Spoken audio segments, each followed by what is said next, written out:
Greetings, Bat Family, and welcome to Holy BatCast, brought to you by real fans for real movies. You can find Holy BatCast all over social media on Facebook, Twitter, Instagram, and YouTube. Just search for Holy BatCast and you will find us. If you're a big fan of the show and you want to support us, you can do that on Patreon. You don't have to, no pressure, a low pressure situation. But for those of you who are our patrons who support the show, that's amazing. It means a lot. And got to give a shout out to two patrons this week. I'm signed into the wrong mailbox. Look at what a dummy. I'm signed into the real fans mailbox. So stand by. I've got two patrons I got to give a shout out to here in the right mailbox. First one, Mr. Daniel Martin. Daniel was already a patron, but he was kind enough to up his pledge, which is super awesome and super generous. And Daniel, you rock. Love it. Thank you so much, Daniel. We really do appreciate it, and we are glad you're part of our family. And then we have a new patron, John. John doesn't have a last name here, so it's just John. John, I think you know who you are, unless it's John Powell. I might be getting that from the email address, but I could be wrong. Anyway, John or John Powell. If Powell is your last name, that's awesome, and I love it. If it's not, I apologize. Maybe it's Jonathan Powers or something. That's a pretty cool name. You should be a secret agent. Anyway, John, you as well. Thank you so much. We do appreciate you joining the family, making it more official. So big shout out on this episode to Daniel and John. You guys rock. This episode goes out to you, sending you all the love, and we really do appreciate it. And that's true for all our patrons. Again, we know that you don't have to. We keep doing the show just out of the goodness of our hearts. But for those of you who've just made it that much easier, it means a lot. So thank you, thank you, thank you. And Daniel and John, you guys rock. What else? We're part of the Real Fans Podcast Network. You can check out all those shows at rf4rm.com. And as always, I'm your bat host, Andy. You can find me on Twitter, Instagram, Threads, Letterboxd. That's the other one. Andy DeGenova, as always. So last time we celebrated Batman 89. And as we should, it was important. It was a very important day. But so much has happened over the past couple of weeks around the world of DC. A lot of Batman stuff and then some DC stuff. And we wanted to catch up on all that exciting news and share what we think and all that good stuff. And joining me to do all that fun stuff, it's Brendan Lowe. Hi, Brendan. Welcome back. Howdy, my friend. How are you? I'm good. It's Friday night. The whole weekend is ahead of me. Friday night's the best part of the weekend because you got it all to look forward to, and I get to kick off my weekend with you. So it's wonderful. Well, it's Saturday morning here, so it's still early weekend, which is great. So it's close enough. Essentially 2 full days still ahead of me. Excellent, excellent. Well, I'm glad you're back. I'm glad we could make this work. I know it's a little tricky with schedules, as it always tends to be, but you know what? It's worth it. The juice is worth the squeeze, Brendan. That's all that matters. Indeed. All right. Well, it is good. We got lots of stuff to talk about. I mean, and as the week went on, I just kept being like, dude, we have so much. And you're like, really? And I just keep sending you stuff. And you're like, oh my God. Yeah. Yeah, it sort of piled up, didn't it? Indeed it did. But that's fun. That's good. Just means we can't dawdle. We've got a whole list to get through. No foreplay this week. Nope. Right to it. The clock is ticking, you know. Anyway, places I could go with that. I'm not gonna do it. Not gonna do it. But anyway, before we do all that, I got to give a shout out to our pals over at Manscaped. So as always, Manscaped is sponsoring Holy BatCast. It is summer, and as Manscaped has deemed it, it is smooth sack summer. It's the time to take care of your grooming. Take your grooming into your own hands and take power. There's all kinds of great stuff at Manscaped. It's going to help you do that. It's going to help you stay smooth, smelling good, looking good. No matter what it is you're looking for, Manscaped's got you covered. And they're nice enough to give us our own promo code, BATSCAPED, to get 20% off and free shipping. So if you're going to go to Manscaped, and if you're looking for some trimmers, you're looking for the beard hedger kit, you're looking for the performance package that has a little bit of everything, or the deodorant, or whatever, cologne, whatever it is you're looking for, if you're going to make a purchase, just please use that promo code BATSCAPED. You get 20% off, you get free shipping, and you're helping out Holy BatCast while you do it. So we love our Manscaped products. Everybody who has, like, our friends of the show who have ordered their stuff, they've all been very happy. And I love all y'all who've done it. If you haven't done it, maybe this is the time. Go to manscaped.com, do a little shopping, do a little perusing. And if something looks good, make that purchase. Treat yourself. You're worth it. and just use that promo code BATSCAPE to get that discount, get the 20% off, and get your free shipping. So we would love it if you did it. And again, everybody who's already used that code, thank you, thank you, thank you.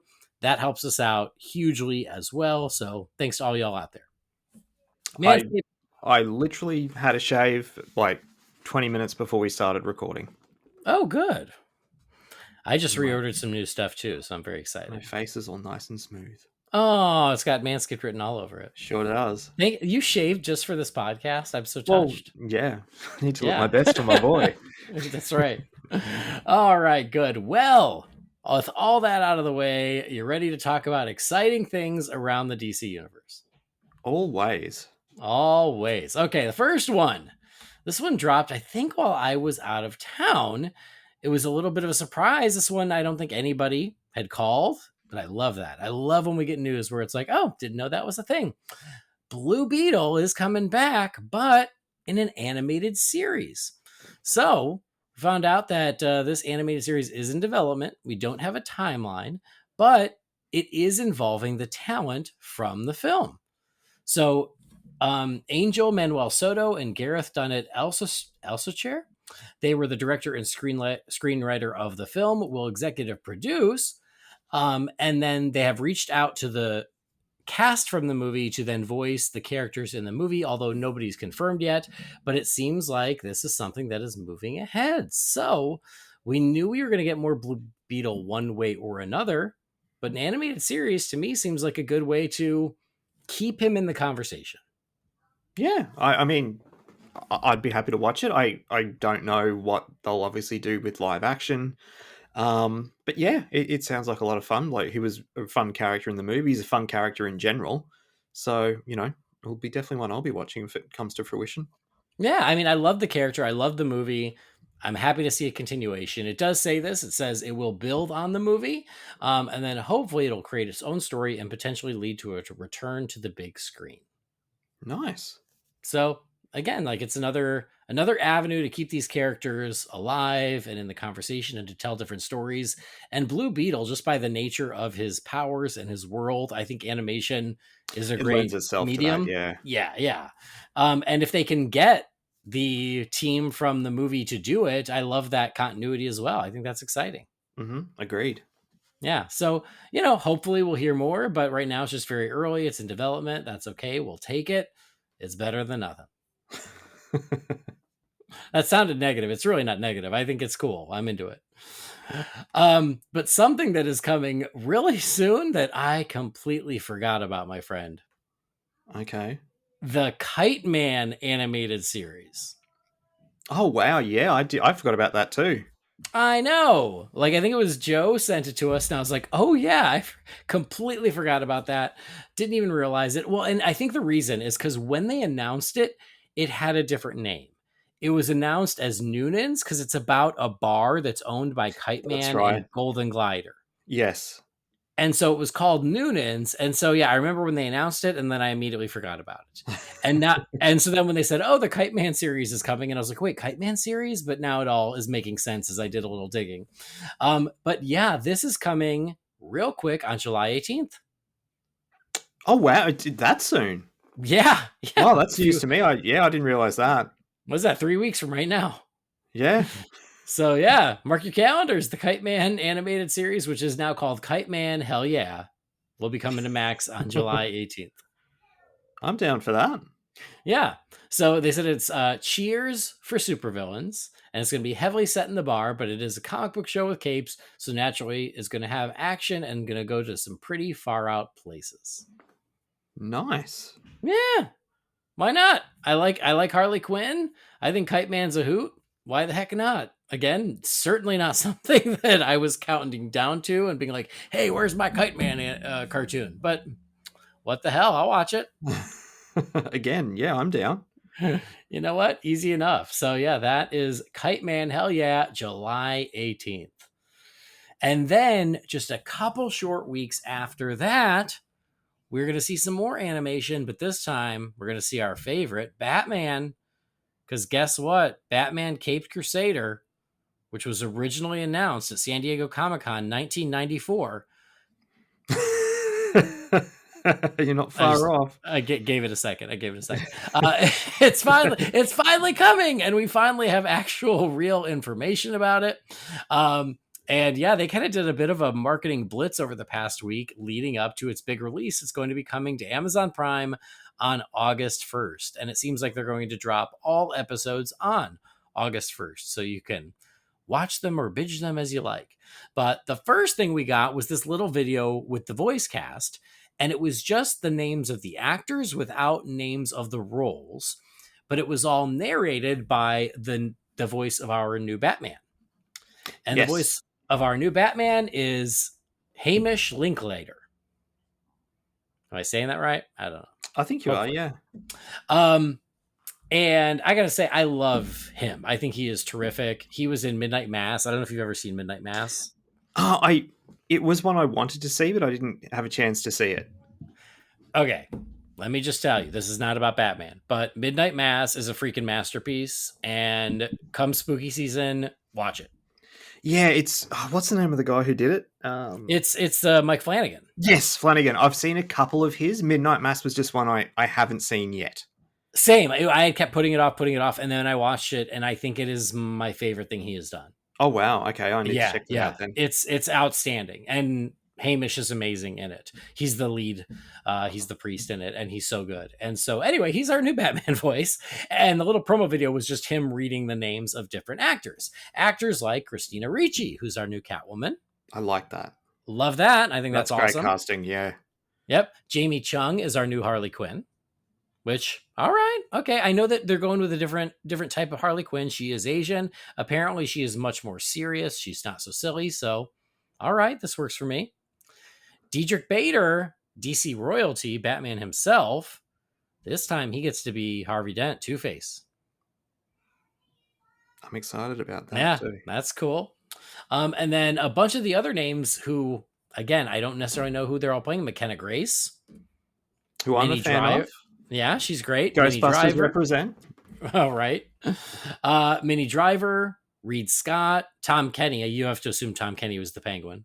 Well, you would think so. You would think. I don't know if that's been confirmed, but like, of course he's going to be. John DiMaggio. Nice. Gary Anthony Williams. So yeah, a lot of great voice talent doing Batman Caped Crusader. I'll be honest with you though, when I watched that promo video, I wasn't digging Hamish's Batman voice. Okay. It is a little different. I wasn't loving it. It felt like, like when your dad's joking around and tries to do a Batman voice instead of like an actual Batman voice. Yeah. So I was like a little concerned. Okay. I was like, I don't know. I hope, especially because I love him. I think he's so good. Mm-hmm. I was like, oh no, I hope this is going to be okay. But then we got a poster, and I thought the poster was pretty stunning. Did you see it? Yes, it's really cool. It reminds me of Batman 89 in front of the Axis sign. Yes. So he is hanging off a big neon Gotham sign. He is somewhat in silhouette, but you can still see detail on Batman. It says Batman Caped Crusader, August 1st, Prime. I thought the poster was beautiful. I really liked it. Agreed. And then we actually got a real trailer. And I'll just cut to the chase. Hamish's voice in the trailer, totally fine. I didn't have a problem with it. I was like, oh, good. It was just the weird promo video. In the trailer, I thought it sounded fine. Didn't throw me off at all. And I was like, okay, okay. Because I don't want to dislike Batman's voice, right?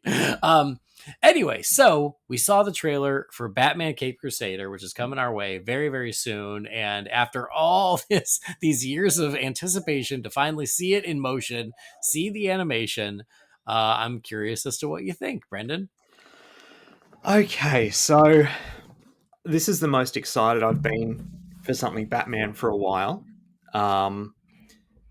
I think it looks really good. I showed Jess the trailer the other morning, and she was just like, wow, that looks really good. And I was like, yeah, it does. I do have a little bit of trepidation, though. I love Bruce Timm because he gave us Batman the Animated Series. I worship at the altar of Bruce Timm, don't get me wrong. But some of his later Batman animated things have brought up some questionable themes and some questionable choices, like um, the Killing Joke animated movie would probably be the biggest one. Yeah. Hmm. The Harley Quinn and Batman animated movie, I know, rubbed some people the wrong way. I liked it the second I realized, okay, this isn't Batman the Animated Series continued. This is a comedy that just happens to be set in that world.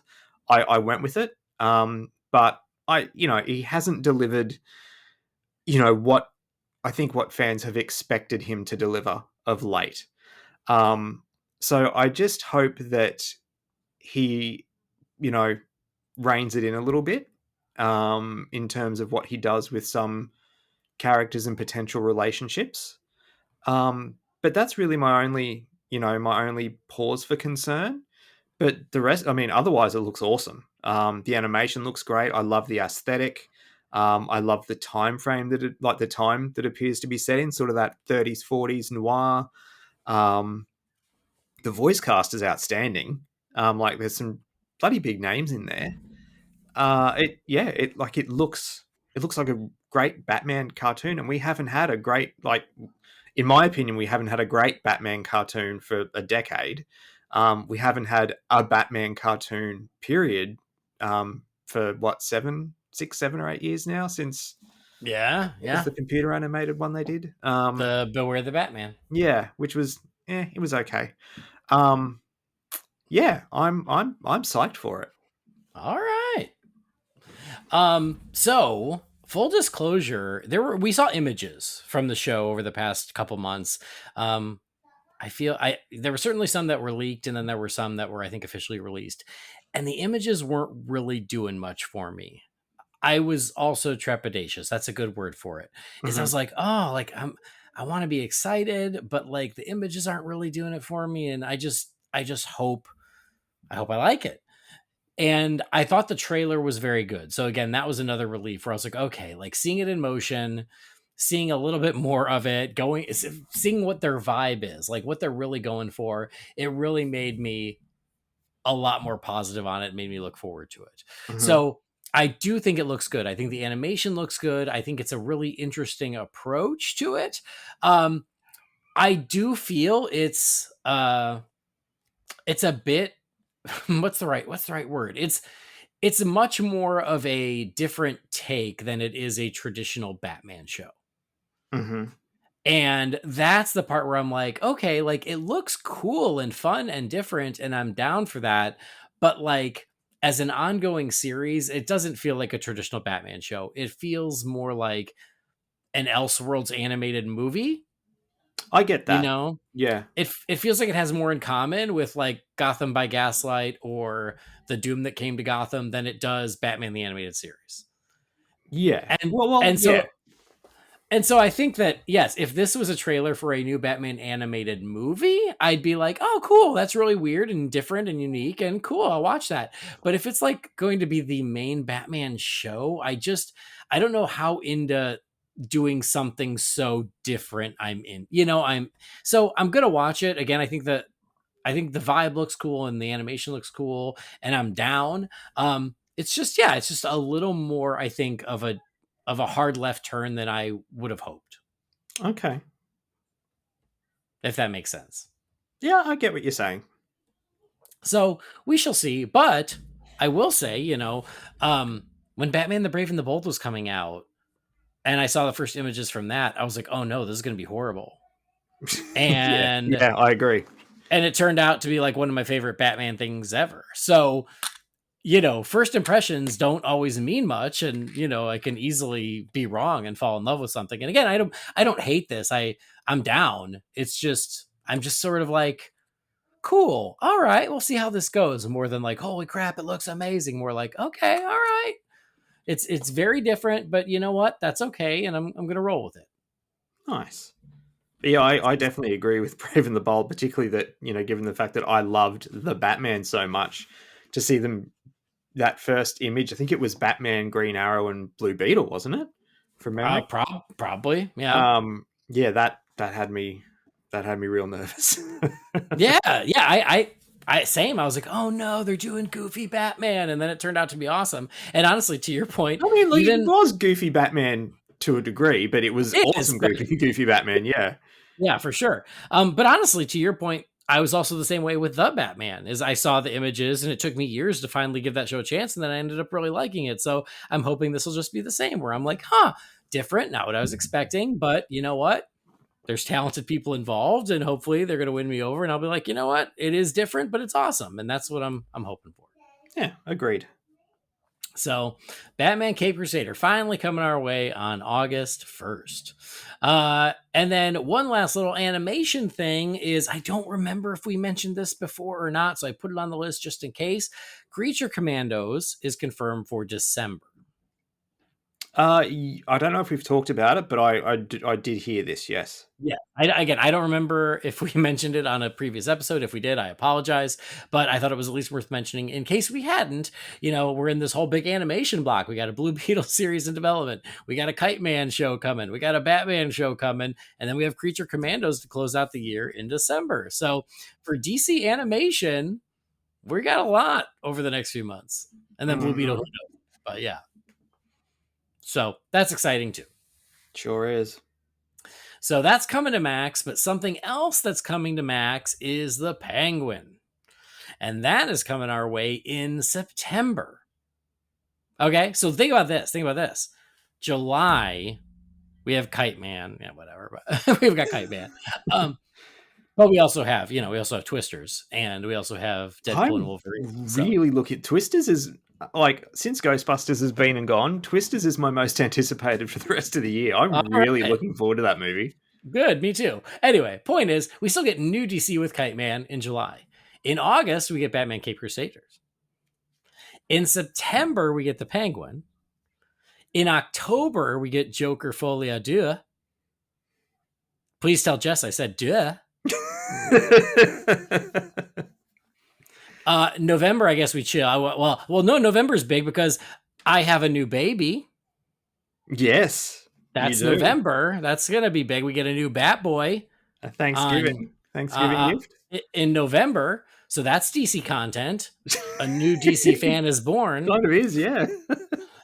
And then December, we get Creature Commandos. So my point is, man, like for the rest of the year, we're golden. We are. We got so much to look forward to. I hadn't mentioned it on the show yet, but now, the cat's out of the bag. So yeah, Harley's going to be a big sister, and we got a new little bub coming our way, to steal a phrase from you. Look, we still haven't met Harley or you, to be fair, but we're really excited. Well, I really look forward to meeting you at Harley's bat mitzvah. Yes. Or quinceañera. Maybe we'll do both. I don't care. We're awesome. Very open. And I've obviously known for a long time. But I guess on the record, congratulations. Thanks. We're psyched. And you're insane that you're psyched. Agreed. Because Harley ain't hit 3 yet, my friend, and holy shit. I know. That's just it. I'm like, we have our hands full with her. How are we going to find the time to have our hands full with both? Yeah. Anyway, I realized I hadn't said it on the show, but, if I was going month by month, I'm like, that's a pretty big milestone in November to look forward to. So a new little DeGenova, and we're not hiding it's a boy. So we're getting a little Robin. We have a little Harley. We'll have a little Robin. And if, it's good, because if we were going to have a girl, we would have had to name her Ivy. So. Man, you know what? I wouldn't have put it past you guys. I mean, don't think I wouldn't have been tempted. I know. And Catherine probably would have let you too. Anyway, so that back to what I was talking about is we have the Penguin coming in September, and we had a teaser for that a month or two ago, and now we actually got a full trailer for the Penguin. Mm-hmm. So that's it. I thought you were going to continue on, but look, without beating dead horse, it's no secret that I wasn't thrilled with the Batman movie from 2022. But one of my favorite parts of that movie was Colin Farrell as the Penguin. And I mean, the trailer they released for this is still very much in that world, which is fine. It's what I expected. But honestly, I think the trailer looks really good. I'm genuinely looking forward to it. It looks like it's going to be a really good show. Be interesting to see, who may or may not show up. If we'll get a Gordon or an Alfred, or I doubt. Pardon me. I doubt we'll get Pattinson, but you never know. Um, yeah, I'm surprisingly excited for it. All right. And as of today, I don't even know if you saw this, there were little rumors that like, oh, Robert Pattinson is going to show up in the Penguin, but it's like that's the easiest rumor in the world to make up. So Yes. whatever, like it's so easy for anyone to say it to get a little bit of internet traffic. So I have no idea. I don't even know where it originated, but also I didn't care to look because like that's also just wishful thinking / speculation Mm-hmm. more than a rumor. So whatever. Yeah. All right. So the Penguin coming in September. Mark your calendars. What did you think of the Um, trailer? if you can't say something nice, don't say nothing at all. Oh, really? It's more the same of like it's more of what I don't like. Like so it did nothing for me. No. Okay. I am sad that I am so disinterested. Oh, that's a shame. But yeah, it's just I'm like if they didn't call him Oswald, there is nothing about this trailer that would tell me it is set in Gotham City or in the Batman world. Yeah, I can see that. I can see that, but I don't know. I liked Colin Farrell as the Penguin. So I thought he was maybe the highlight of the movie for me. So I'm happy to watch more of him. Nope, that's great. So that's coming in September, and someday soon, well, maybe not soon, but someday you might see him again in the Batman Part 2. And this was worth a mention because Andy Serkis was out there doing an interview. And so they did ask him about the Batman 2. Mm-hmm. And so he said, I thought it was worth sharing his quote. He said, basically, I know nothing about the movie other than I just found out that we're probably going to be starting filming early next year. Therefore, if you do the math, it'll be a year and a half after that. I know Matt Reeves is working really hard on the script. Matt Reeves being Matt Reeves, the extraordinary filmmaker that he is, I can only assume that it's going to be another brilliant script because I thought what he did with the first film was pretty amazing. I loved working with Rob Pattinson, and I look forward to playing Alfred once more. So, worth a mention, and the timeline certainly lines up to what we know, out, which is yeah. If they're going to start filming early next year, that they'll film into mid next year, and then that'll give them a little over a year, maybe a year and 3 months for post-production. What was the proposed release date for it again? I think it's currently slated for October of 2026. Okay. And so, so if they start filming early 2025, they'll be done by summer of 2025. And then they'll have a year and a couple of months before the release in October. Fair enough. So anyway, there you go. Something to look forward to. Oh no, I lost my list. Okay, there's my list. And so fortunately, we're still getting new DC content to tide us over, and that includes more stuff coming to Max. And so this week, it became official that Lanterns has been picked up for HBO for 8 episodes, and then by extension, Max. Mm-hmm. So it's going to be the showrunner is Chris Mundy from True Detective and Ozark. And then, as we've already known, Damon Lindelof and Tom King will serve as executive producers and writers. And there is a log line in here. Here we go. New recruit Jon Stewart and Green Lantern legend Hal Jordan are 2 intergalactic cops drawn into a dark Earth-based mystery as they investigate a murder in the American heartland. Sounds very Green Lantern, doesn't it? It's such an interesting combination of elements.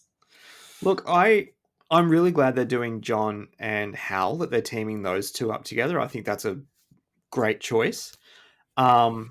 I've only ever seen the first season of True Detective, and I only watched it earlier this year, and I haven't jumped in to any more because did you watch the first season of True Detective? I have not watched any True Okay. Detective.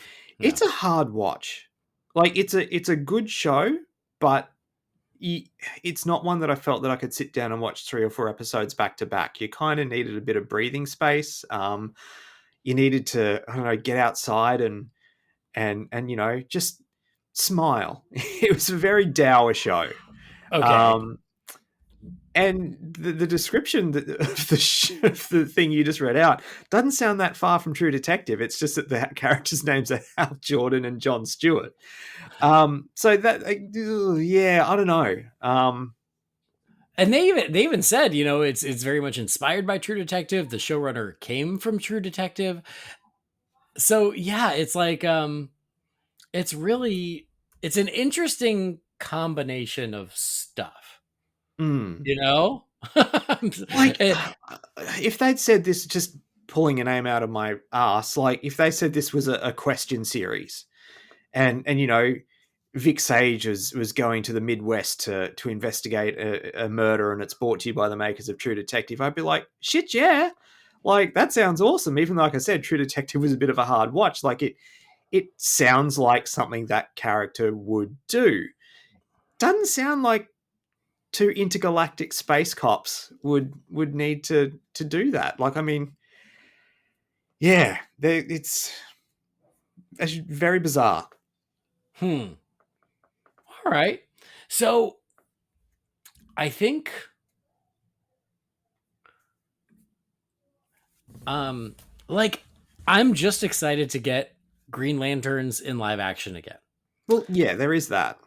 I do understand the what an interesting approach it is for Green Lantern to do this sort of earthbound mystery, them in America's heartland. So I just imagine them like in like Idaho walking through cornfields and stuff, Yeah, like about someone who got murdered, which is it's such a weird combination of elements, but we haven't seen anything yet. So no, I'm interested to see how it goes. Here's my thing though.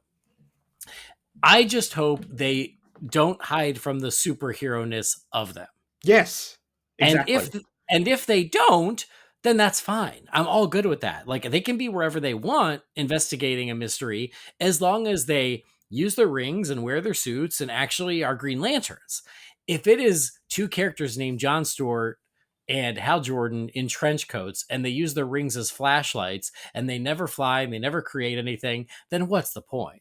Yes, And I'm afraid that's what I'm picturing, and I sure hope that's and wrong. that's the thing from the description that you've read. That's what I'm picturing too. Yeah.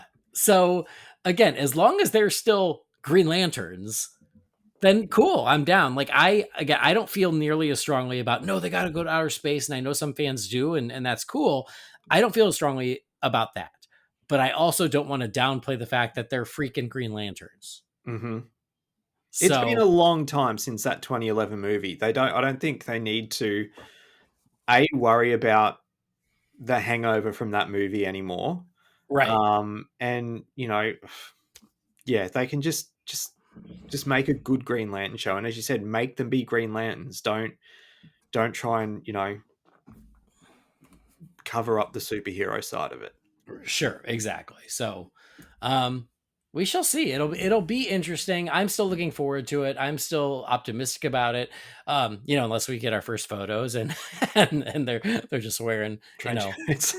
green hoodies, I'll be a little disappointed.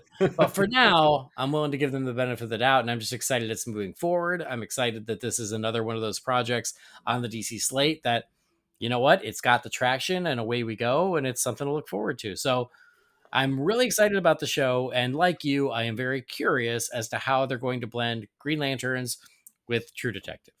Hmm. And, Cautiously optimistic would be how and I I would just describe and I myself. just hope it's fun. Yes. So yeah, we'll see what we learn as we go. I know they're happy with the script, so that means now they've been ordered a series, they're going to start pre-production and casting, and we'll get more info as we go. If Woody Harrelson's Hal Jordan, I'll be concerned. Oh my god. Right. And Ray Fisher is John Stewart. Yeah. God. I ain't touching that one. Wasn't he in one of the True Detectives? Wasn't he? I said I've only seen the first one. Oh, I thought he was. Maybe it was season 2 or something. But yeah, I thought Ray Fisher was in it. Anyway, so we have to wait to hear more about lanterns because you know where we're not going to hear about lanterns? Tell At me. Comic-Con. Yeah, well, So James Gunn confirmed he will not be going to Comic-Con because he will still be too busy shooting Superman. So I don't know if that means there will not be a WB presentation or if that just means James Gunn himself will not be going, but it's not shocking, but it is a little disappointing. yeah, I wasn't expecting anything, to be honest.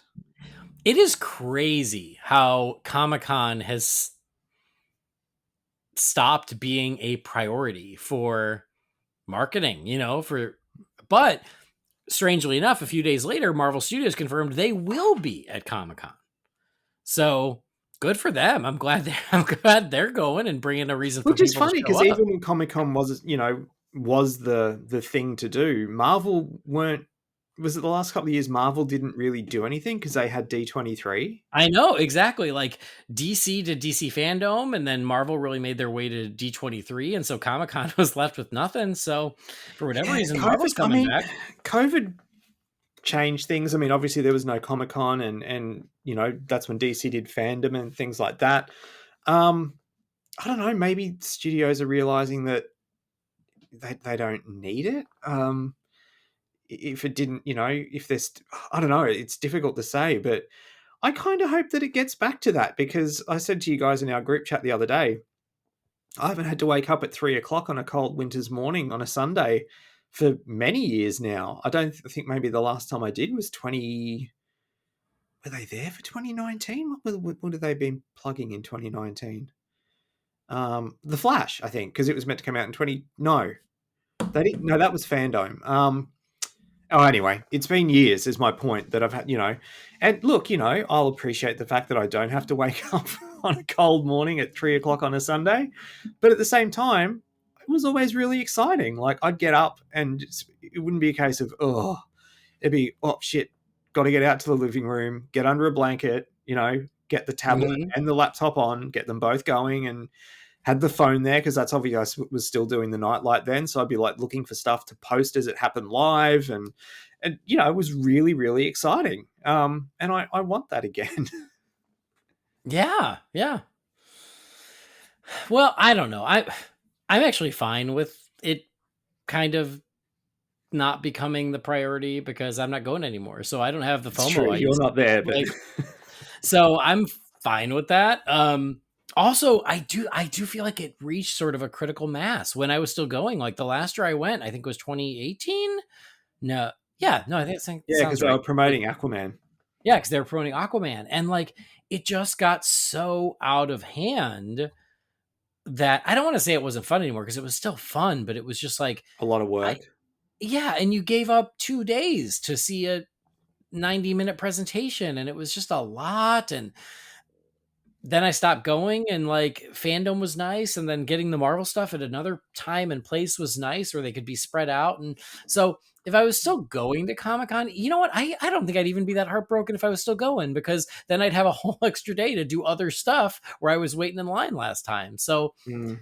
I'm actually okay with it. Again, I'm glad Marvel's going for the people who are going to be there, that they still have a big, exciting, essentially a big show to look forward to on Saturday, and that's awesome. But yeah, I'm not that bothered that it's no longer the must-see event that it used to be Yeah, because I we can get see it. it from We your get point that of view stuff. because We get that because stuff you eventually were. anyway. Yeah, because you were, putting in the hard yards and sitting in line for hours and hours and hours and sacrificing food and sleep. And I get that from your point of view, but from someone who's on the other side of the world, it was, I don't know, it was always for me, I kind of felt a part of it, even though I wasn't there. Like because we were all seeing it at the same time. We'd be messaging and chatting, and everything would be blowing up all at once. And I don't know, it was fun from taking the physical thing that you were going through to be there. It was just really fun and gave you 24 hours of just real, real excitement and oh my god, and this, and this. It was really fun. Yeah, I mean, and it was fun that like it felt like a holiday weekend, where it was like, oh, and I just can't wait to see what happens Oh and all hell that, yeah, So absolutely. yeah, so I get that too.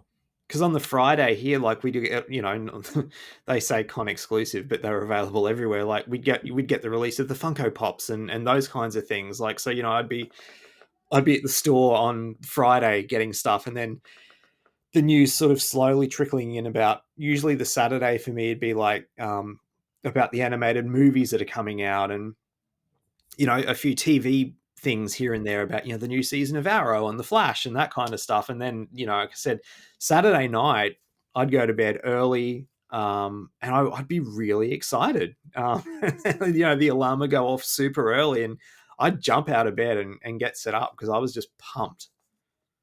Yeah. And the first fandom kind of gave us that. The second one was a bit shit, but yeah, I'd like to see them do something again, whether it's Comic-Con or they sort of rethink fandom. I don't know. Those were a lot of fun, and just to sort of get the fan community, no matter where they are in the world, all together at the same time was nice.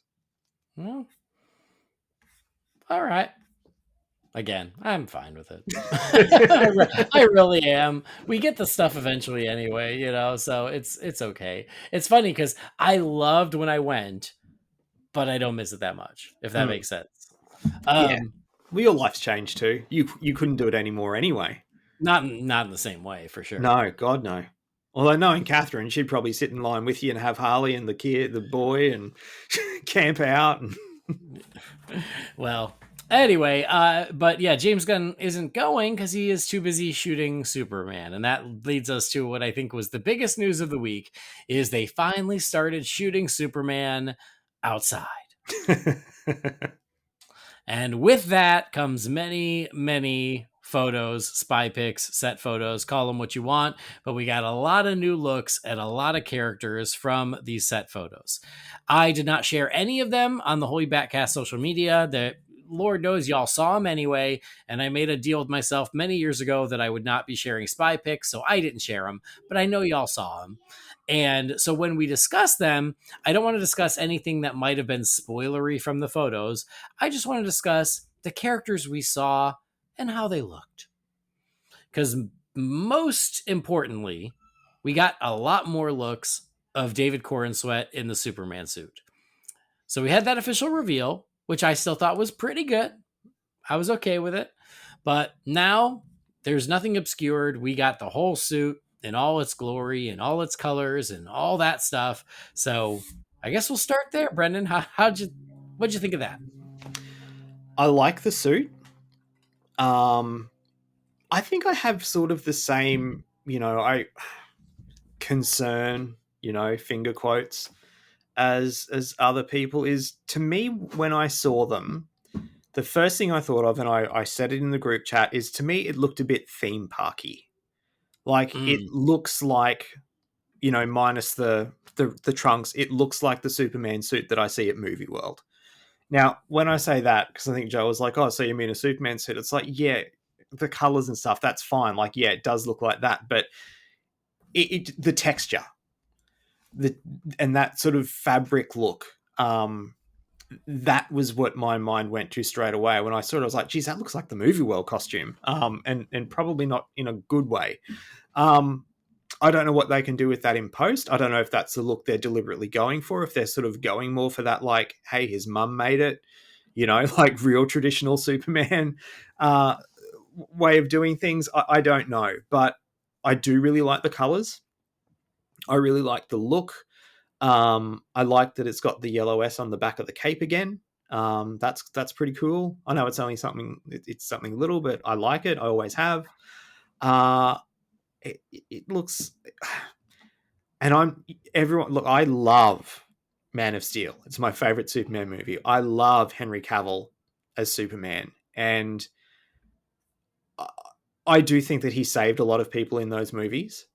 I wouldn't say that he wasn't heroic in those movies, but I think based on what we've seen, and particularly like the photos that had like editions of the Daily Planet and stuff in them, I think we're going like old school traditional,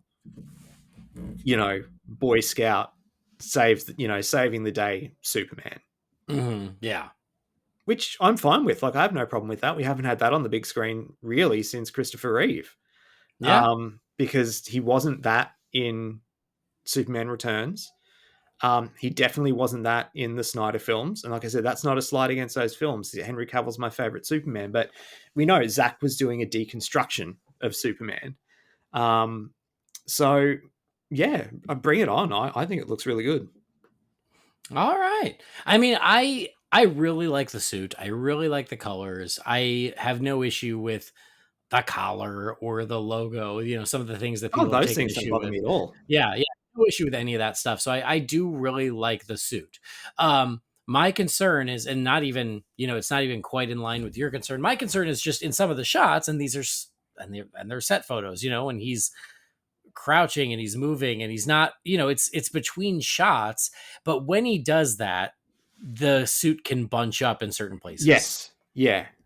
That's the biggest concern I have. Is I'm like, I sure hope that that is not something that they are getting when they're actually shooting, that or something that they will smooth out in post or whatever. As long as they kind of deal with that issue that we're seeing in the set photos where it bunches up in certain places, I think it's fine. And I love the suit. So that was my one thing where I was like, again, where he's kind of, there's a little space in there, so when he moves around it can create wrinkles, and I hope that they are avoiding that in the footage. But aside from that, you mentioned the Daily Planet. We just saw sort of the entrance and the front of that building, but it looks very classic. It looks very iconic. I really love that. Again, I really like the Superman suit, and I really like the way David Cornsweet looks in it. We see Rachel Brosnahan as Lois, but really she looks like Rachel Brosnahan. Like, she looks really like not animated much. series Lois, which is even wearing the purple top, which was cool. But this is going to sound so weird, but part of me wishes this was a period piece, just so I could see like 50s sassy Rachel Brosnahan, because she is so damn good in Mrs. Maisel. Like, that's how I picture her. Like, I sort of picture her in like the old Fleischer cartoons, like that kind of Lois, because she'd be able to do that brilliantly as well. I'd love to see that, but obviously that's not what we're getting. We're getting a modern day, but she looks like a woman who could be a reporter. Like, what are you going to do? Yeah. I guess you're right. Like, I didn't think of it, but you're right. It does sort of look like animated series, but that's great. I think that totally works. But yeah, there's not a lot to talk about. It's not like she has a costume. She looks like Rachel Brosnahan in modern times as Lois Lane. So great. Works for me. Are we going to mention the Clark aspect of things? Oh, sure.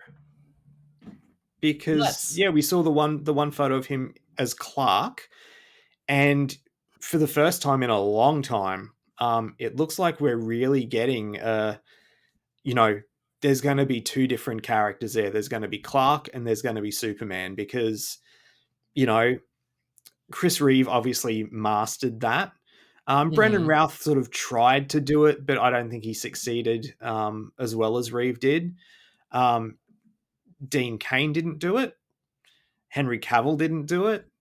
Tyler Hoechlin did it for one episode of Supergirl, and then they dropped it. Well, I think it might have been a two-parter, sorry. Like, his first two appearances in Supergirl, then they dropped it. Like, though, it's sort of the three main Supermen of the last 25 years or so, their Clark and their Superman are pretty much like, their Clark is just Superman in glasses. Like, let's be honest. Yeah. They don't change their posture. They don't change the way they talk. They don't change anything about themselves. They're just Superman in glasses. But this is like, the hair's all tousled. It's completely different. He looks like he's carrying himself differently.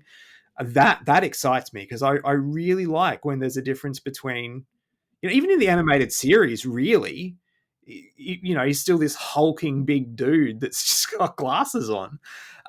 So yeah, I'm really excited, and hopefully they really go, the extreme with Clark and Superman. Yeah, I really like the Clark look. It's going to be a tricky performance to pull off because I don't want it as broad as Christopher Reeve did it. No. I love what Christopher Reeve did, but yeah, it's a bit too much, I think. Um, and I think that's why Brandon Routh in Superman Returns, he did a much more understated version where I feel like maybe he just didn't do enough. So maybe there's a happy medium Yeah, between them. there's got to be a medium in there somewhere, and I hope they're able to pull it off. Yeah, for sure. But I like the look, and to your point, he looks different enough in posture and hair and everything where it is a much better disguise than, like you said, I think more recently we've gotten. So yeah, I like the Clark look. It was understated, mild mannered, nerdy, all those good things, and I think it works. Yeah. I know his hair is kind of out of control, but again, like that works because it's amazing what a difference just hair can do to make you look like a different person. So it just makes sense. Um, well, the first batch of these Superman photos we saw, everybody was very focused on Corn Sweat as Superman, but in all these photos, he was standing right there side by side with Mr. Terrific. Yes. And I was like, is anybody going to mention Mr. Terrific, or are we just gonna talk about Clark or Superman? But Mr. Terrific, right off the page, no notes, I'm good. Yeah, looks fantastic. I mean, like right off the page. They just took the Alex Ross painting and went, all right, just put that on, and that's it, and it works. So I was totally into that. Love that. I don't know if you saw. Did you see all the Daily Planet crew? Like Perry White was there, Jimmy Olsen was there. I didn't see Jimmy. Yeah, I remember. I just saw the one shot of Rachel. Is they getting off like a plane or something? Or yeah. and Perry's there. But I missed Jimmy completely. Yeah, so the whole crew was there. Cat Grant was there, and then so was Steve Lombard. Oh, I'm gonna have They to. were all Go back they and were look all at that. they were all getting off that plane at the same time. I'll send it to you, or I'll try to send it to you if I can find it. But yeah, so we got the entire Daily Planet crew getting off this plane or helicopter or whatever, and in my opinion, they all look perfect. Like they all look great. So yeah, I'm sending this your way right now. Even Beck Bennett, who is playing Steve Lombard, I was very excited about this, and I was surprised at how many people were like, I don't know who that is. And I'm like, Beck Bennett from SNL, he's hilarious. But he is so good at playing like the doofy dude, which is perfect for Steve Lombard. And even, he's even got the mustache and the set photos and everything. And I'm like, oh yeah, that's like just perfect casting. Huh. I totally missed all these guys. Interesting. And it seems like they did skip Jimmy Olsen's bow tie this time. Yeah. Which, I get it. But yeah, anyway. It's terrible because I'm blanking on the name of the actor who plays Perry White, but I love him. He's really good. Did you ever watch the Jack Ryan show on Prime? No. Okay, he was in that. He was really good. I'm not really familiar with him, but just the picture, I'm like, yep, that's Perry White, all right. He looks great. He was in the short-lived Odd Couple reboot with Matthew Perry. Oh, interesting. As well, yeah. He was funny in that too. Yeah. We saw Lex. Yeah. And I only saw bald Lex, but apparently there was also Lex with hair. I didn't see that. I saw sort of banged up bald Lex. Yeah, I saw bald Lex. And then I saw the Authority. The Authority? No, the Authority is the team. The Engineer is from the Authority, right? Yes. And I saw the Engineer. And again, that's not spoilers. This is cast, we know, but we saw her as well. What's funny is she was in like the big selfie that James Gunn posted months ago when they started shooting, and she had like cornrows in. And I just thought she was wearing cornrows, but it seems like, no, that is for the part. So she also has them there. Her outfit is pretty generic. It's just kind of a black bodysuit, like nothing too exciting there. I hope that when she metals up, because isn't that her thing? The Engineer, she turns all metal. I've never heard of the Engineer before this movie. So, well, when they announced her, they put her next to artwork of a big metal woman, so I sure hope that she gets all metal at some point, but hopefully she'll look way cooler when she does that, because like just the black bodysuit, it's like whatever, I guess. But yeah, so overall, the set photos, again, it's not, it's not the ideal way to see any of these folks. But I will say, for the most part, I really liked what I was seeing. And even more than that, they were everywhere. And Mm. so there's obviously a ton of interest in this movie. I think there's a lot of hype for it. And I think that is exciting too, because people just want to know more. And I think that is very encouraging because we're going to need that for the launch of the new TCU. Agreed. And look, I'm just glad. Yes, it's not the ideal way to see some of this stuff, but at the same time, it wasn't the first time we've seen it in terms of Right, Colin right. Sweat in the suit. Like, I'm happy they did the official reveal, what, a month or so ago now. They didn't make the mistake that the Batman did, where the first real look at the suit we got was that terrible stunt costume. Turns out it No, wasn't that far. Turns out it wasn't the that far, but well, that's true too. But the official reveal came before that. yeah, but we only sort of really got the cowl. Like, it was that little, wasn't it like a It red was that weird, yeah, the video and the red light video? with Like, the yeah, yeah, like yeah. but we didn't really see the suit. We, Yeah, yeah, yeah. It so wasn't a yeah, full body shot. no, no. Um, so yeah, I'm just glad they did that.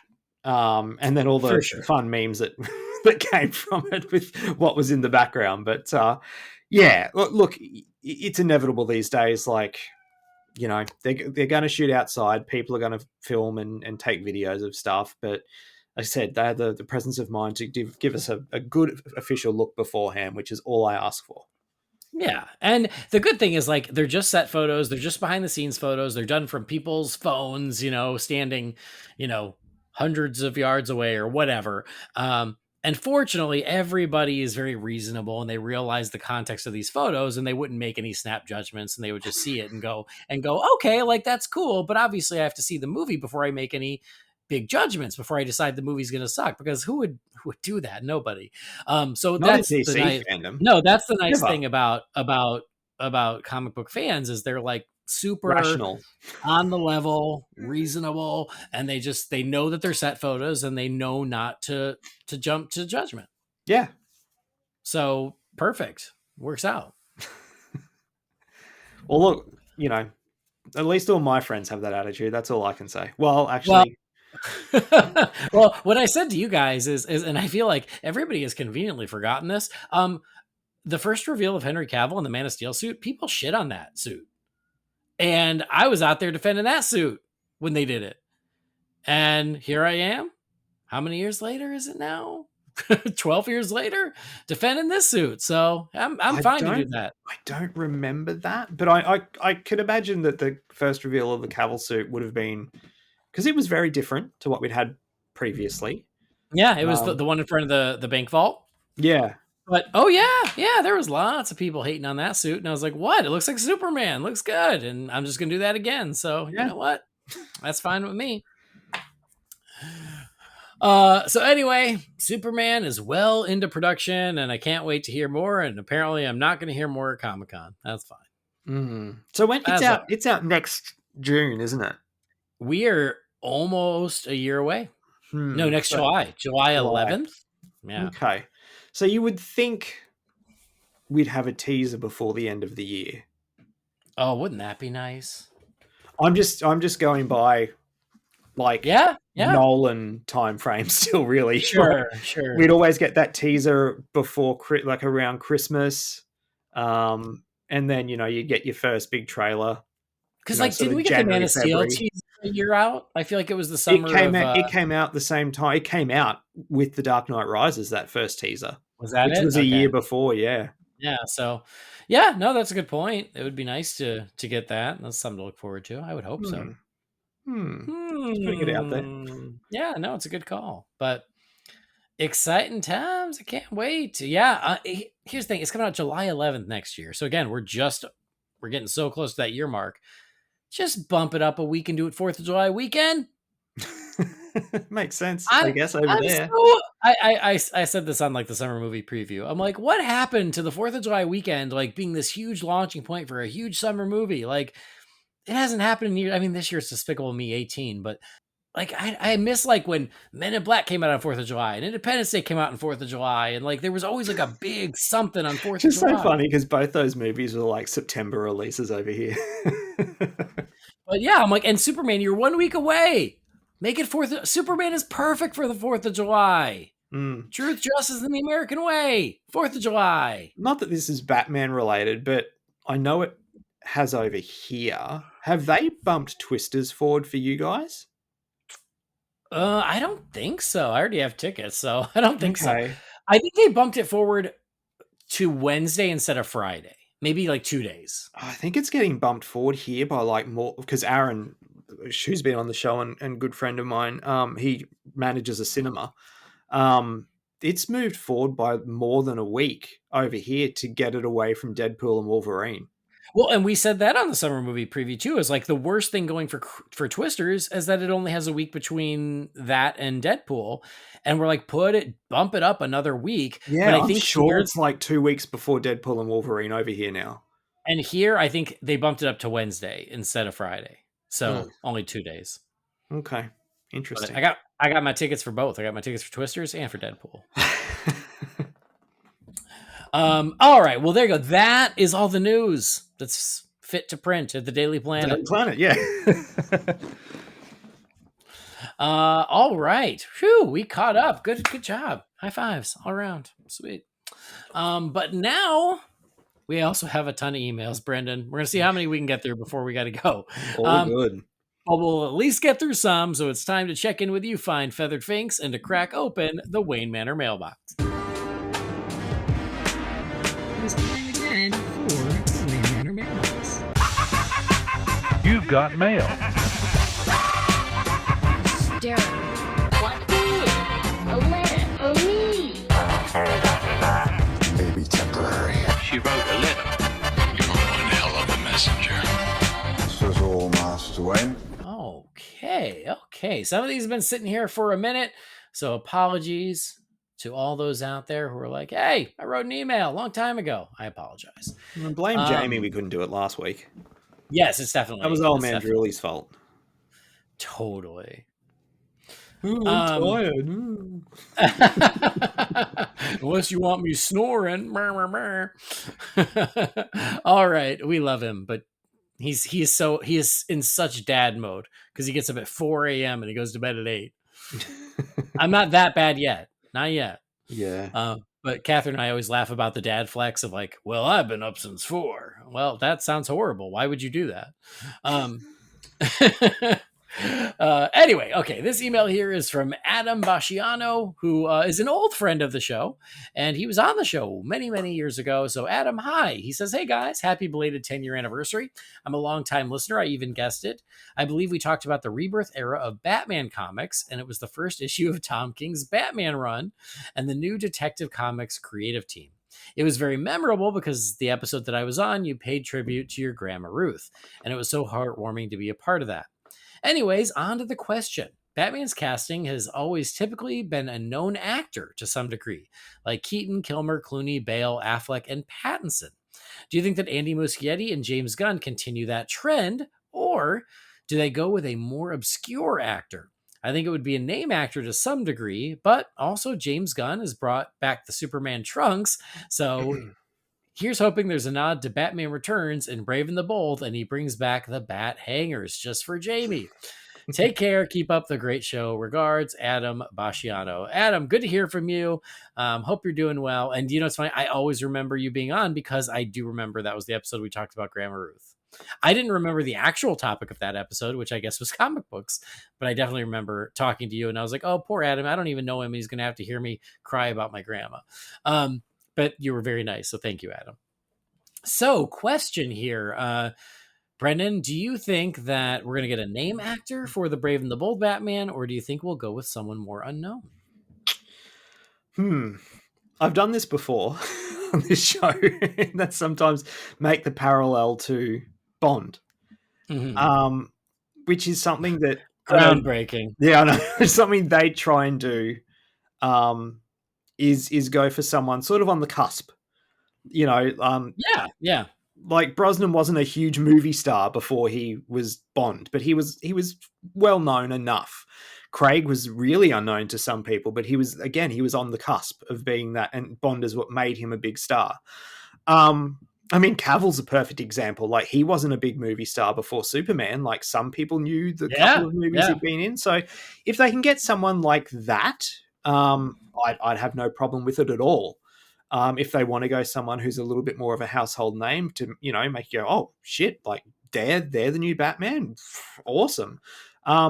Yeah, I mean, at the end of the day, if they get someone who is a really good actor, who is really good in the part, and who can make it their own, and I'll say it, and be the best Batman ever, I don't give a shit who you cast. Right. I agree with you. I think that it's going to be one of those where we've heard of him, but he might not be a huge star. Mm-hmm. The point is valid, but I don't think it's going to be like a Keaton, a Kilmer, a Clooney, and Affleck. They were all huge stars before they were Batman. Mm-hmm. I mean, yes, Clooney was on the rise, but he was still pretty darn famous. I think Bale was the right amount of famous. Bale, perfect example. Bale, yes, Thank you. How could I forget that? Because he was certainly known, but he was not a big star yet. And it was Batman that really made him a huge star. Mm-hmm. But he was a well-respected actor who had done a lot of things. And then when he was cast, that was what rocketed him to stardom. Same thing with Henry Cavill, right? So I would expect it would be something like that. Someone you go, oh, yeah, them. I do like them. And or even, David Corenswet is another good example. So, yeah, I kind of would expect someone who is not already a big star, but someone we might have already heard of who's on the rise. Like, I know he's a popular fan cast, but I'm just using it as an example, not saying that I want him, but I think he'd be all right. Like, Alan Richardson would be that level of, like, again, he's done a lot of stuff. He's never, like, Reach has been a bit of a breakout role in terms of TV, but you wouldn't call him a movie star yet. Yeah. Someone of his level would be ideal. Yeah, agreed. All right, next message is from Tom Fallows. It says, hey guys, hope you're doing well. I recently went to see Batman 89 with the live orchestra in London, and like you, Andy, I thought it was amazing. It was actually a birthday present from my girlfriend, who looked on in horror around the time you reviewed the event and saw me looking longingly at ticket prices, knowing what I was about to open the next day. She's a good egg, and for her, this was her first time watching a Batman movie. She enjoyed the movie, and there was a funny moment where she was the only person in the event to jump at Vicky opening the Joker's present. She's not she's not very in tune with superhero stuff, but she knows I like Batman, and her last birthday present was getting me the chance to drive the 60s Batmobile. Anyway, I've sung her praises enough, so I'll just get down to my question. I was wondering what movie you would like to see with a live orchestra, and it doesn't have to be a superhero movie. For me, it would be Back to the Future. Anyway, guys, have a great show, Tom. Tom, happy birthday. I guess it was a while ago, but happy belated. I'm glad. That's an amazing gift from your girlfriend. She does sound awesome, and so great. I'm glad you had a great time. It's awesome. Which Bond movie do you want to see with a live orchestra? Well, I saw Casino Royale earlier this year, so see, perfect. Honestly, and look, I know some places in America have been doing it for the 40th. It's not going to happen over here, but Ghostbusters. Oh, okay. They've been doing Ghostbusters live, but look, I'd love to see 89. The fact that it's been touring America and it seems to be more of starting to become more of a thing over here. Like the Queensland Symphony Orchestra, they're actually doing Pirates later this year, Andy. Ooh, that's cool. Yeah, I'd love to see them do Batman. I really would, but who knows? But yeah, for a non-superhero one, just for my fandom, I'd love to see Ghostbusters. Awesome. I mean, some of the ones top of my list, I've been able to do this, which is amazing. So I've seen E.T. with the live orchestra, Fellowship of the Ring. We just did that earlier this year. So those were amazing too. But one that I have not seen with a live orchestra, my favorite movie of all time, Jurassic Park. Oh, that'd be good too. Yeah. Or I'm surprised you haven't seen that. Like that someone hasn't done it and you've gone. Like that seems like something that's a no-brainer for over there. It's shocking it hasn't happened, but if it was available, I would have gone. So if they've done it, they haven't done it anywhere near me. Mm-hmm. Not saying no one's done it, but it's not been available to me. But then if we're going back to superheroes, I'd love to see Superman the movie with a live Ooh, orchestra. that'd be good too. Yeah. All right, cool. Next message here is from Slam Dannon. It says, hey, 2 questions. Oh, this one's perfect for you. What's your general take on Lois and Clark? It was a huge show in its day, and it seems to be largely forgotten when Superman on TV comes up. Second, would you rank the major live-action Supermen in terms of portrayal of both Clark and Superman? Meaning one list for their Superman and a separate list for Clark Kent. Huh. I don't. Then he names Dean Cain, Tom Welling, and Tyler Hoechlin. I don't know if does he want us to rank those? I guess maybe that's what he's asking. Is us to rank the 3 TV Supermen? Sorry, Slam. I assume that's what you mean. It says, personally, I was always a fan of Dean Cain's Superman, not so much his Clark, but his extreme political and religious views have reactively made Lois and Clark difficult to revisit. I try to separate art from the artist, but in some cases, it's too difficult. Congrats on the new baby. All right, Slam. Don't have your real name here, so I'm just going with Slam, but that's a good name anyway. So I know you're a big Lois and Clark guy, Brendan, so I'm going to let you go first. Look, Lois and Clark was my real introduction to Superman. I'd seen some of the Fleischer cartoons, and because Superman's sort of always adjacent to Batman and vice versa, like I was an adjacent fan, if that makes sense. But yeah, Lois and Clark, I adored that show. It started over here in 94, so 12 months behind you guys, which was customary for TV back then. I mean, Terry Hatcher to this day is still my Lois Lane. She is the top of the mountain for me in terms of Lois. I love her. She was my first real big TV crush too. Oh my God. 10-year-old me. Whew. Actually, for 40-year-old me still, I'll be honest. But yeah, I think it's a really good show for what it was. It was, as a kid, I can sort of relate it to sort of Batman 66 in the way that when you're a kid watching that show, Batman 66 is dead serious. It's not a comedy and it's not campy. It's Batman. Lois and Clark was the same. Watching it as a kid, we'd be in the playground the next day. It wasn't, did you watch Lois and Clark? It was, did you watch Superman last night? And we'd be talking about it like that. Revisiting it as an adult, Superman is absolutely a secondary character in that show. It is a romantic comedy, with, set in the world of Metropolis with Lois and Clark, hence the name. But I still love it. Like I've always said, Dean Cain was always my Superman because of that. I met him in 2018. And to this day, he is still the nicest guest I've ever met at a convention. He was so much fun and up for a chat and up for anything in terms of photos and stuff. He was awesome. His panel was great. Loved it. Then obviously, the MAGA side of things on his social media and stuff took over, and I've unfollowed him on all my social media. I don't particularly think he's a really good dude, which breaks my heart because he was my Superman. But I, to be honest, I haven't watched an episode of Lois and Clark in years, but I would, and I'd still be able to enjoy it purely because of the nostalgia. I will always have a special place in my heart for that show. All right. I mean, it was never a regular watch for me. And so it's one that I watched a little bit when it was actually out, and then I watched it a little bit when it came out on DVD, because it was one of those that I always was sad that I missed in its first run. Mm-hmm. And so I've certainly seen plenty of it over the years, and I like it. I don't love it. It's, it's not, I don't think it's the most amazing thing in the world, but I like it well enough for what it is. It's very 90s, and I think that's kind of fun. I loved the Perry White. I loved the Jimmy Olsen. Perry in that show. He's that might be my favorite Perry White too. Yeah, he was great. Lane Smith, he was amazing. He's awesome. I don't know about the Elvis thing, but in terms of running a newspaper, he was great. Yeah, and I thought Dean Cain was very good as Superman, and I thought Terry Hatcher was very good as Lois. It just was never like a regular watch for me. So it's one of those Clark's where I'm like, parents were so good in it too. Yeah, so I like it well enough. but yeah, it was just never like a huge regular thing. As for Dean Cain, I got in trouble for throwing some shade his way when he said some things I didn't like a few years ago. So I'm just going to say he and I see things very differently. And I tend to not agree with some of the things that he does or says.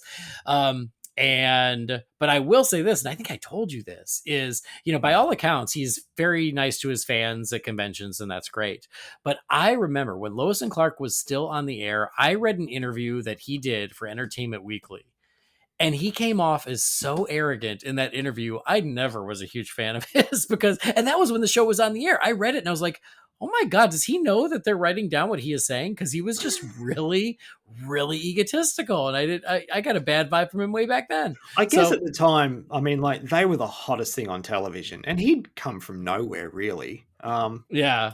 Not excusing the behavior, but I can kind of understand maybe where that was coming from. But no, it's a real shame. Like, I just need to look up, and I've got like my signed Dean Cain, and not that I've met Terry Hatcher, but when they were in Supernova in Sydney a couple of years ago, I did the absentee thing so I could get a photo signed by both of them. So it's right above me where I'm talking right now. So I see it every day, and yeah, love her. Could, take or leave him, but he's still my childhood Superman, for better or for worse. So yeah. And then I'll just go ahead and say, of this list here, Tom Welling would be my favorite Clark, because he never really got to play Superman, but he sure played Clark for 10 years, and I thought he was great on Smallville. I loved him. And I think Tyler Hoechlin is a great Superman. So those would be my two choices. And that's not to say Dean Cain wasn't good at Superman, but I think Tyler Hoechlin's better. So yeah, that would be my choices there, Brendan. Yeah, I'd have to go Tyler Hoechlin for Superman. And honestly, even though I said before there wasn't a lot of difference between his Clark and Superman, I'm going to have to go Dean Cain for Clark, because out of those choices, he's the only traditional Clark that there is. Like, we don't really ever get to see Tyler Hoechlin as reporter Clark.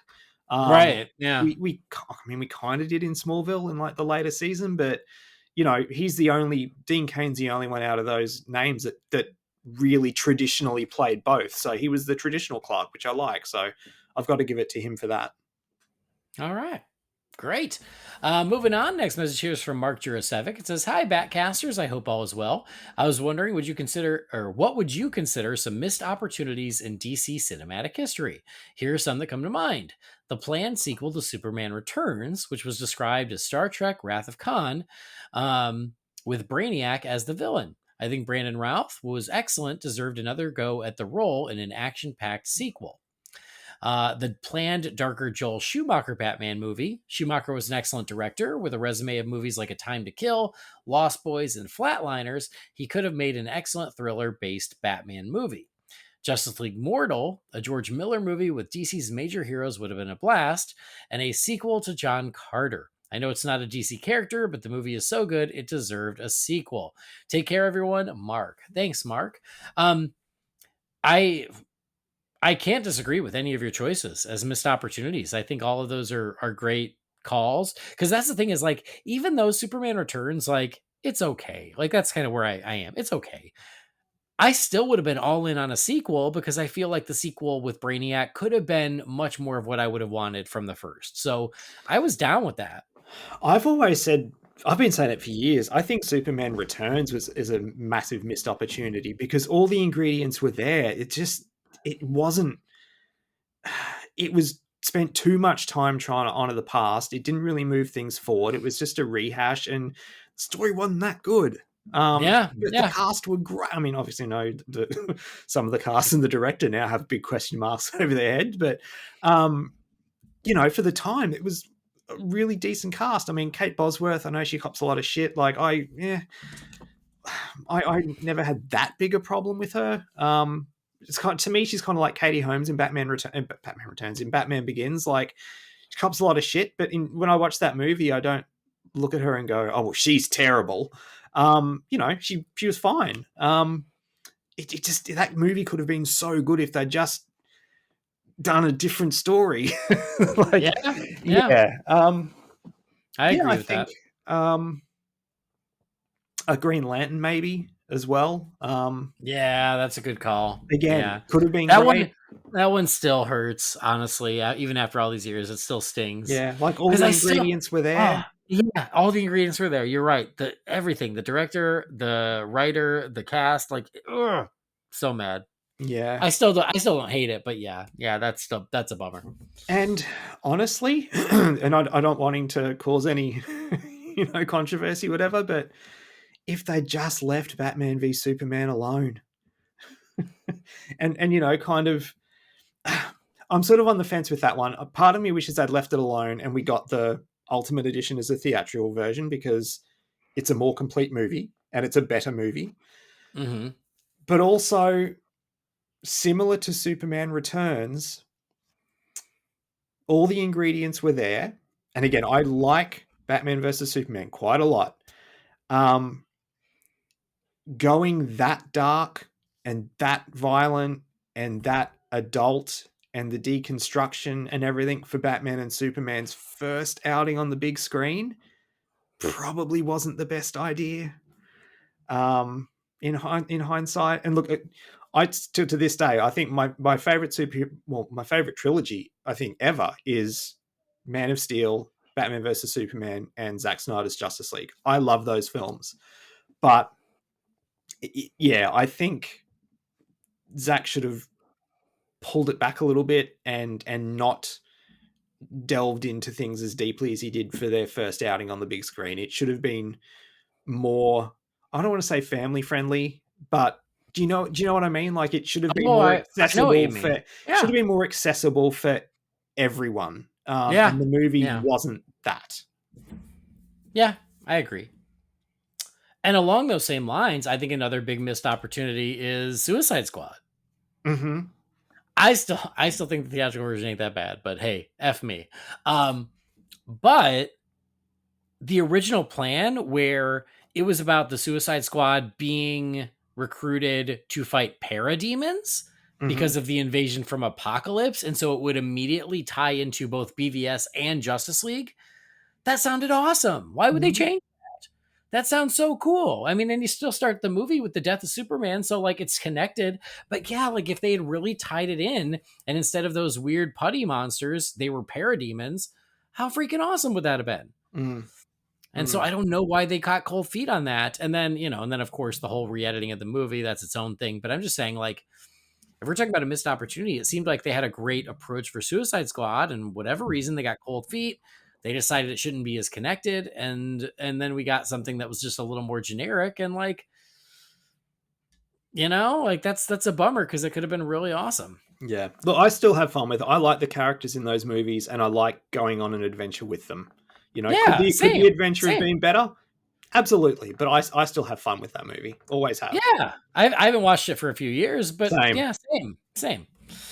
So yeah, those are the ones that come to mind. I'm sure there are There's others. plenty others.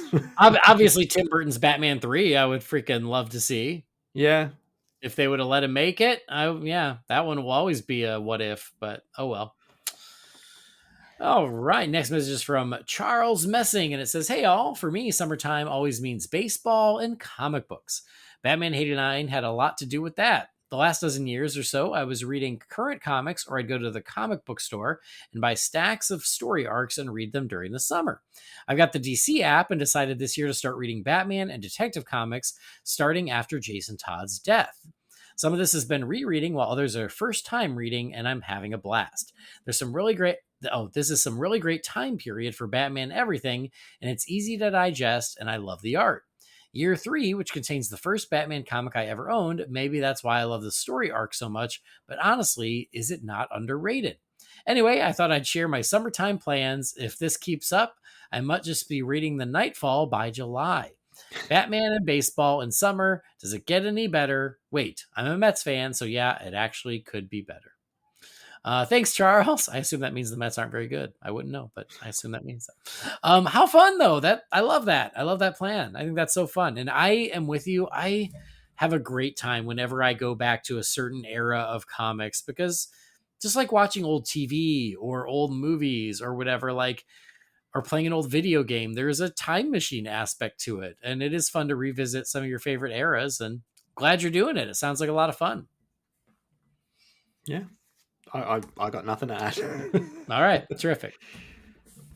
All right, next message is from Bat Sam from Boston. It says, "Hey guys, a quick and ridiculous question: Homelander versus General Zod. Who wins? Assuming it's the Michael Shannon Zod. I thought that my thought is that while Homelander is absolutely mental, he doesn't seem to have any real competition. General Zod, however, was genetically designed to kick ass. He's just as ruthless, so I will find him, and it has to go to Zod. Thoughts?" Bat Sam. All right, thanks, Bat Sam. I mean, it's an interesting question. I'm going to go with Zod too, just because I really want to see him kick the shit out of Homelander. We watched the first episode of season 4 last night. I was waiting for for it to get a few episodes along, and is there a bigger TV villain? Like, is there more of an asshole villain on television than Homelander? I He's don't the know. worst. He is the absolute worst. And it's one of those things where he is so hateable and he's so awful, and you want to see him get his comeuppance, but he is such a good villain that, like, if they were to get rid of him, it'd be like, oh, well, then, it's not, why am I watching? So it's like, you want him to get it, but he can't because it's too much fun hating him. But yeah, oh my God. He is a bastard. He is a bastard. All right, next message here is from Stuart from Guernsey. It says, "Hey guys, it's Stuart. Seeing as I will be taking credit if you decide to rank your top 10 Batman 89 things, I'd like to share my 10 favorites." So, Stuart, as you could tell from the last episode, we kind of did it. We didn't actually rank it. We didn't count down, but we were able to touch on a lot of Batman 89 stuff as we went. So, did you inspire it? I don't know. Or maybe you're just a little psychic. Whatever. But anyway, here is Stuart's list. The 12-inch vinyl picture disc. The Diamond Keaton statue. Hey, I brought that up. Look at that. The movie poster montage I made with my original trading cards. Oh my God, I didn't even bring up the trading cards. What a good call. The giant size sticker book. The 9.0 graded copy of the graphic novel. Original Keaton socks from 1989. My digital copy, which I can watch it anywhere at any time. My Jack Nicholson Joker tattoo. Ooh, impressive. Joker Funko Pop, the one wearing the beret, and the behind the scenes book. Sadly, I don't have any more of the toys. Hopefully, when my children are older and have left home, I can start buying some of the ones I had from eBay. As you know, extra space is hard to find. Anyway, I hope you guys are doing well. Can't wait to hear what you have on your list, Stuart. Thank you, Stuart. And again, I hope that the last episode kind of sort of scratched that itch. Again, it was a little more, of a flowing conversation, but we talked about the behind the scenes book. We talked about the diamond statue. Yeah, I love that you have a Jack Nicholson Joker tattoo. That's amazing. I love it. So very cool. And then, yeah, the trading cards, I can't believe we didn't bring those up because I still have all my originals right here, sitting right here next to me. All right. How are we doing on time? Okay, we got a few more minutes. Okay, this is from the Objective Geek. It says, "Hey, Holy BatCast, I hope all is well. I can't believe my last email was in February. Where has this year gone?" God. I know. Questions. What Batman or geeky things do you have at your job or your office? I just keep it simple with Hot Wheels of all the Batmobiles and a Funko of Ted Lasso and Uncle Iroh. I don't know what that is. I don't know what Uncle Iroh is. It says, "What's your biggest regret or shame as a Batman fan? I'm ashamed to admit I've never seen my favorite Batman film, Batman Begins, in the theater because Batman and Robin hurt me so bad I didn't think they could make a good Batman movie anymore. Number 3, do you think it's a mistake for the DCU to make a Green Lantern show? I just think there's so much good TV on, it's hard to get something to stay relevant or find a wide audience, and too many shows become homework. Plus, TV budgets have gotten way too big. I would like DCU to make more budget-friendly shows. Thoughts?" Not questions, but I hate the last episode on the Schumacher cut because it sounds really cool, but we may never see it. Also, you mentioned on a recent episode that Michael Jackson was going to do the music for Batman, but Prince did it instead. and I think it's hilarious because those two hated each other. It dates back to their early days when Michael disrespected Prince at a James Brown concert, and Prince tried to run over Michael with his car. What? I don't think I've ever heard that story. Anyway, thanks for answering the email. Keep up the great work, Chris, the Objective Geek. Thanks, Chris. Always good to hear from you. So, first question, what fun Batman or geeky things do you have at your work desk? Well, I mean, I work from home 99% of the time, so I'm in my office anyway, which is covered in geeky shit. But when I'm actually in the office in the city, I just have a little Batman. I don't even know what sort of line they're from, but it's sort of like he looks like a kid. He looks like a bit animated. He's on like a little gargoyle. It's just a little statue thing, kind of like a Funko Pop, but not really. Is it the one that also has the little like a speech bubble that you can write on? Yes. Yeah, I got that one right here. I'm looking right at it. I've got that one, and then I've just got a Funko Pop of 11 from Stranger Things. Yeah. So I have so much crap at my desk. Most of my Batman stuff I keep at my home office, so I'm surrounded by it because it's in my Batman office. At work, I just have a couple little things, couple little Batman figures, but because I work for Universal, I keep all my Universal geeky things at my work office. So I have, E.T. Funko Pops and, Jurassic Park. I have a T-Rex and I have a Jaws shark and I have the Universal Monster action figures. I have a Mariner action figure from Waterworld, of course. So yeah, I have so much fun Universal nerd stuff at my work desk. And then, here at home, I've got my Bat wheels right here. I've got all the other Batmobiles off to the left. I have like little tiny figures of Batman, Robin, and everyone. Yeah, it's I have Legos of Batman characters. So yeah, tons of stuff. Yeah, I said Legos, Brendan. I said it. What are you gonna do? Uncultured prick. Yeah, well. Biggest Lego is Lego. You don't say you saw a lot of sheeps. You say you saw a lot of sheep. Yeah, well, I said Legos. Here in America, we say Legos. What are you gonna do? Anyway. All right. Biggest regret or shame as a Batman fan? I mean, look, there are things that are out of my control, but I wish I'd seen Batman 89 and Batman Returns on their original theatrical run on the big screen. I was 5 and 8, so I didn't have any say in it, but I wish I'd been able to do that. That's really the only thing that comes to mind, because everything else, I seize the opportunity. Well, I've got a couple. The first one, my biggest regret, is I didn't get to see Mask of the Phantasm in the theater when it was originally released. Yeah, it wasn't an option over here. That's why I didn't say it. Yeah, it came and went so fast I didn't get a chance. And it also came when I wasn't old enough to go by myself. I was like, what was it? It was Christmas of 93. So yeah, I would have been like 14.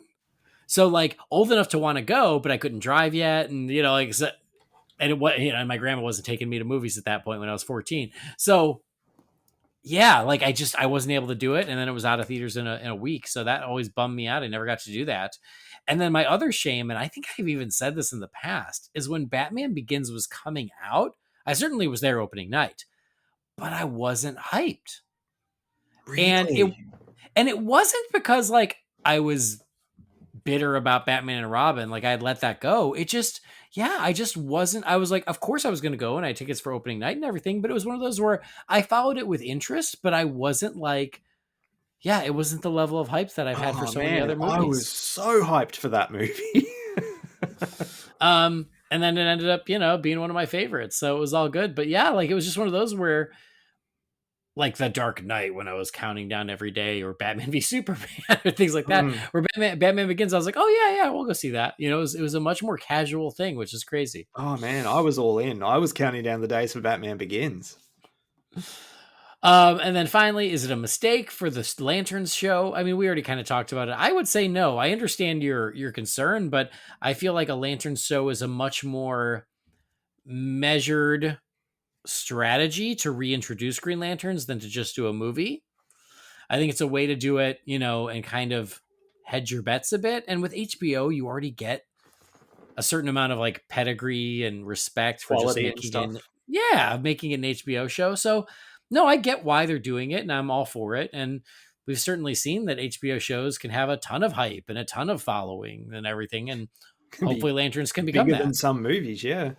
Yeah. So no, I'm down with their strategy, and I'm excited about it as long as there's enough budget to let them be Green Lanterns. Cosign. All right, next message here is from David. It says, "Thanks for doing an episode with the Epic Movies guys about the Schumacher cut. It led me to go listen to their episode about the Schumacher cut, and looking at their epic list of coverage topics, it's amazing that the Batman Forever episode is their biggest one. It was a cool and insightful episode, and I hope that you guys listen to it too." Well, yes, we listened to it. That's why we had them on. How shitty would that have been? I didn't listen to your episode, but will you come on my show? It says a little thing about Batman Forever that they brought up. They asked why during the casino robbery the security guards just stand there to be punched, and my answer is this: Two-Face's goons have the joint surrounded and covered. Batman isn't showing up, and so it would be too easy for Two-Face to bring up the cash, jewelry, cellular telephones, hand them over nice and quietly. The whole spiel, only to then renegade. I think it's supposed to be a renege on that promise and start punching guards for the LOLs. Anyway, with the implicit threat of comply with being punched by the Riddler or we will shoot you. Also, a bit of a clarification I heard about the "Do you want your ears trimmed" Batman scene, which is a deleted scene. It is silly. I forgot. It's terrible. At least it was supposed to be a case of Batman falling victim to the Riddler's hacking skills, because the Riddler managed to make a crime alarm ping out of thin air to be received by the Batmobile, which led Batman on a wild goose chase, so that Riddler and Two-Face could actually be trashing something else. It wasn't just a scene that served no purpose. It actually had a point. Cheers, David. All right, thanks, David. I guess no questions, but I never really thought about the guy standing there while the Riddler punched him. I'll be honest. I never really thought about it, but sure. Yeah. It's either that or get shot. It makes sense. And then I still think it's good that that scene got cut about. Absolutely. It's an interesting insight about so the Riddler was able to throw him off the set. That's great. But yeah, it's really good that's not in the movie. It's too much. All right, we're going to do one more, and then unfortunately we got to go. There's still emails waiting, but we'll get to them next time. This one's from Joshua. It says, "Hey, Andy, Jamie, and Brendan. Oh boy, it's been 2 years since the release of The Batman. How time flies. Andy, I'd like to express that my opinions on the film are high and mighty. I listened to your review, and I totally understand where you're coming from, comparing it to The Dark Knight. It doesn't bother me. I love you guys too much to hate your opinions. It's a judgment-free podcast. The film has a certain message to me personally, in which being an aggressive influence has no perfect sense of justice in all situations. You have to dial the anger back and be careful on who you inspire, especially if you mean to protect and help out the community. Gotham has criminals. Victims and innocents should look for a path that is easy to follow. Batman is a dark hero who must aspire everyone to follow a better path, like Robin. I totally respect your, Brendan, and Jamie's opinions. Many executions were not perfect, and I certainly hope Matt Reeves comes up with a better stylized suit and Batmobile in the future. And I'm plenty excited for The Brave and the Bold, but that's an email for another day. Much love from Texas, Joshua." Thanks, Joshua. Picking at old wounds, eh? It's all good. It's all good. No, I appreciate your thoughts and your insight on that. And I will say, and I said it then, and I'll say it now, my favorite thing about the Batman is his arc, is the fact that vengeance isn't enough. He also has to inspire hope. That's my favorite thing about the movie. And it certainly seems like that's what that's where you're coming from as well. And I'm totally down for that. Agreed. Well, all right. That was easy. Yeah. wasn't really any questions in there. Like, I can't argue with what he was saying. No, it was, just sharing his thoughts on the Batman while also respecting, that it wasn't. I was really thinking about it yesterday randomly for some reason. I haven't watched that since like January last year. And even then, that was only the 4th time I've seen it. I saw Batman Begins 4 times in 3 days at the cinema. Well, all right. So we got some emails left, but again, we're just going to have to save them because we got other things we have to do. But Brendan, I'm glad we made this work. I'm excited. I was a little worried about the time, but hey, it worked out. You got All's through well it. that That's ends the well. main thing. We got through it. We were back together again. We did it. A lot of the emails are cleaned out, and then we'll have more for next time. So glad you could be here, my friend. Not a worry. Glad I could be here with you. Well, good. Always a pleasure, never a chore. I love it. I love it. Anywhere else our friends can find you in case they want to? You can find me on Facebook in the Real Fans groups. That's pretty much it, or on Letterboxd. I think I'm Lowy007 on Letterboxd. Yeah, you'll find me. I would assume. Yeah. Awesome. Well, I already told you guys where to find me. So thanks as always for joining us. Thanks for downloading or streaming the show. Please do subscribe wherever you get your podcasts, and also rate and review us. That would be awesome. If you love the show, a 5-star review is very much appreciated always, and we would love that. So thank you. Again, find Holy BatCast all over the internet, Facebook, Twitter, Instagram, YouTube. If you've got something for the Wayne Manor Mailbox, you can send that to holybatcast@rf4rm.com. Our theme music was created by the talented Gora Venkateswar. You can find his work at gvtunes.com. And don't forget to check out our sponsors over at manscaped.com. But if you're going to make a purchase, please use that promo code BATSCAPED for 20% off and free shipping. But that will do it for this episode. On behalf of Brendan, I've been Andy. Thanks for joining us. Until next time. We'll see you next time. Same bat time, same bat channel.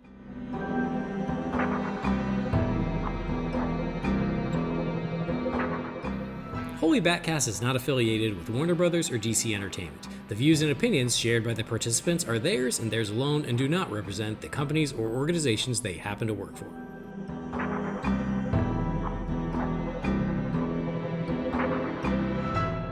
You happy to know my mute button was working this week, so I didn't have to hold on to my farts. Well, thank God. It didn't at the beginning. You were coughing or clearing your throat or something at the beginning, but at least this time we didn't hear you say goodnight to Henry. Yeah. I do apologize for that. I wasn't sure.